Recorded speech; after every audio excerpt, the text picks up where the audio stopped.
You've all heard of probiotics, but there are some new terms on the market that I want to explain and put them all in perspective because it can save you a lot of time, money, effort, and improve your health dramatically.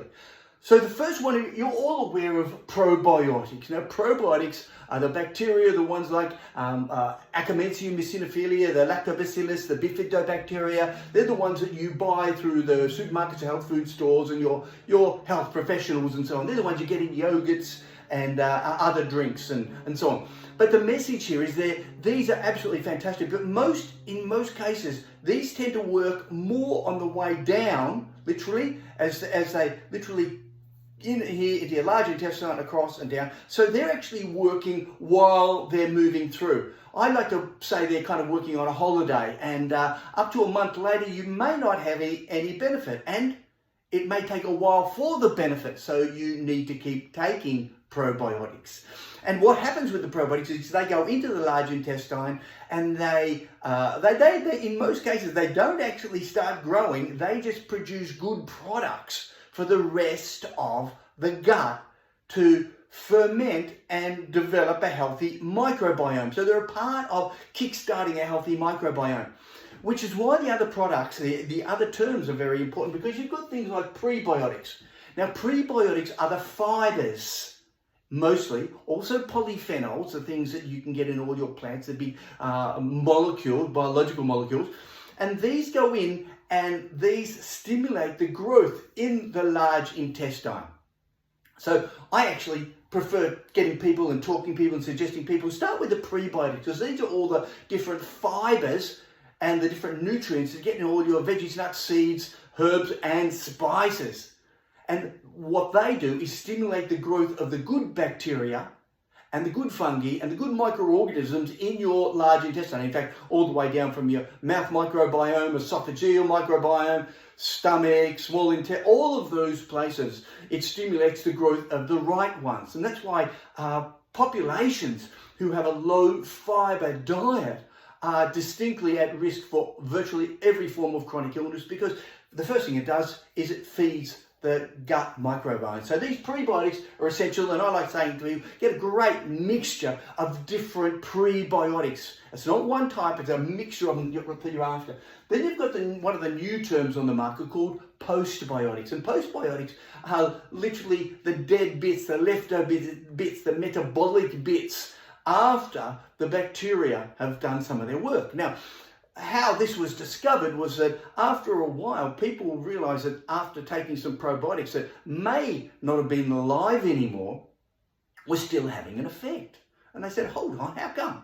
And they looked into it and they found that the metabolic products, the breakdown products of the probiotics were stimulating the growth of the good microorganisms in the large intestine.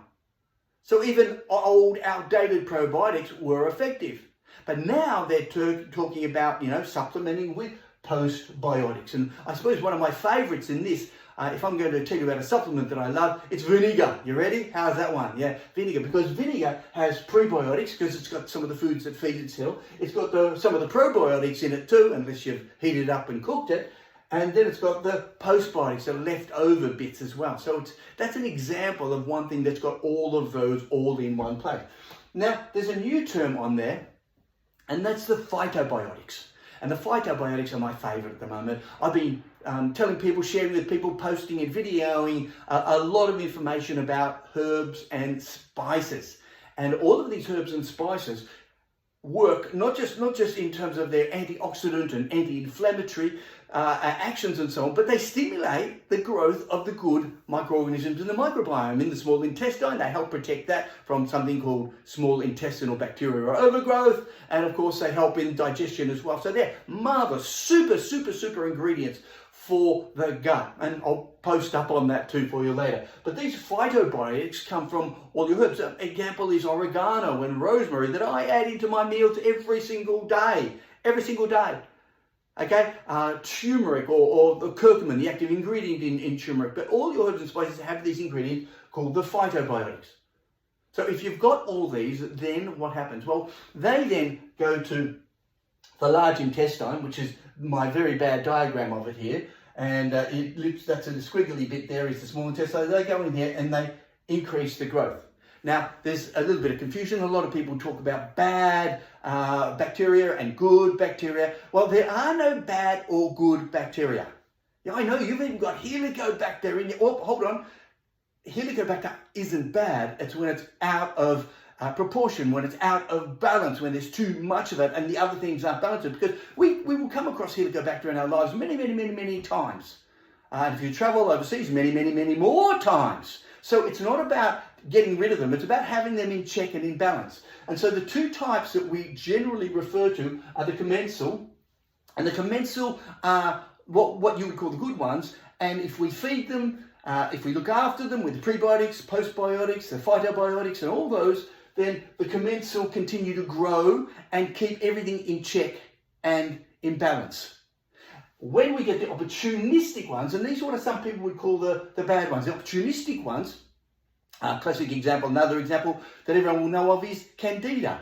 Okay, Candida albicans, it's a fungal growth, and what happens, it can literally take over large parts of your digestive system and lots of other parts of your body as well. And it's an opportunistic species. If you feed it sugar, if you eat junk food, if you get stressed, if you don't have the things that help balance it out, and if you don't look after the commensal, then the opportunistic species take over.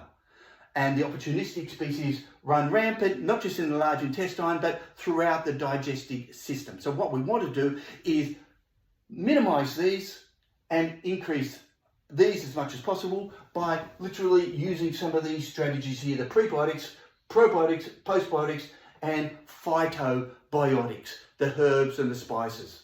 I hope you got something out of this. If you did, please share it and tell people about it so we can get this information out.